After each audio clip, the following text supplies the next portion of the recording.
In my living room right now is a painting that I've owned now for 30 years. You can Google it.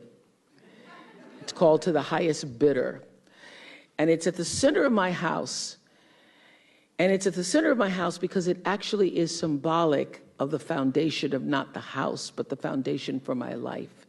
The painting is by Harry Roslin, who was a genre painter in the early 20th, late 19th century. And the painting is over 6 feet tall, and it shows a slave woman on the auction block holding her daughter's hand. And I cannot come in the door, my front door, or I cannot leave without passing that painting. I am reminded of where I come from every day of my life, and I am reminded because I never want to forget it. And in my library, I have a framed list of enslaved African-American people, remember I showed you, who were held in bondage on various plantations, listed in the ledgers alongside the cows and the horses and the buggies and the other property. And I pass this list every day. And often I stop in front of it and just speak their names out loud and their ages. Jonas, 11 years old, $500. Sarah, 41 years old, $900. Elizabeth, 57, $800.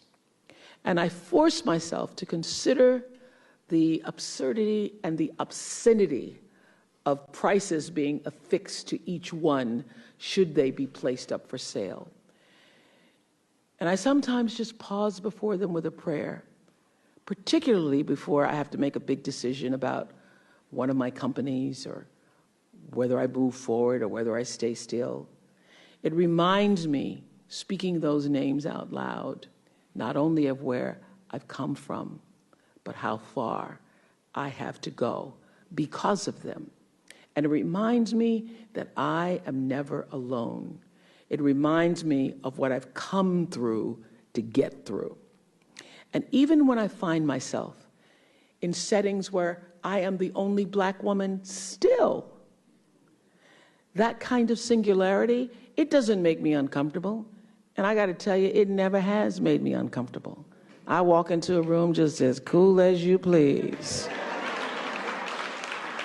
And to a man, the fellas stand or fall down on their knees. Because I've always known I was never anywhere God didn't want me to be. And I've had no issues accepting the success or being worthy of what I know I work for. But these days, it simply makes me wonder, though, when I'm still the only woman or person of color sitting at the table, where my sisters are. It makes me wonder, who has constructed what obstacles aimed at keeping them out? Because without artificial barriers, we would be represented in every room where the criteria are excellence and discipline and determination and vision. We would be there at that table. So these moments when I walk into the room just as cool as you please and I'm the only person of color, I'm the only woman, these are the moments I call upon the ancestors to surround me, to sustain me, to strengthen me. And I call upon them here today. I call upon them and I offer myself to them. I say, I am here. I am ready. And okay, y'all, here we go.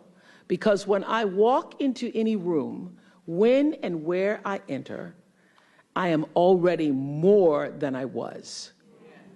I already embody the truth of Maya Angelou's wise words when she said, I come as one, but I stand as 10,000. I come as one, but I stand as 10,000. I stand not only as 10,000, I stand as 10,000 to the 10th power. I stand on solid rock. I stand. I stand because I am the dream and the hope of the slave, and I am more than the seed of the free that Langston Hughes talked about in the poem, The Negro Mother. I am the fruit. I am the flower. I am the blossoming tree, and I shall not be moved. Ain't I a woman? And when I walk with them, when I walk with that 10,000, this is how I am carried through life.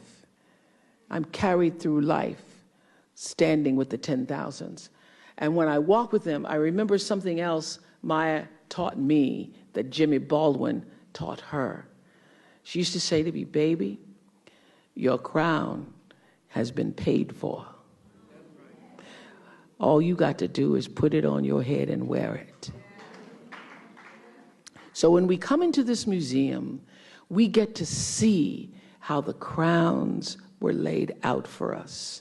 That's what you did for us, Lunny Bunch. You laid the crowns out so we can see in plain view.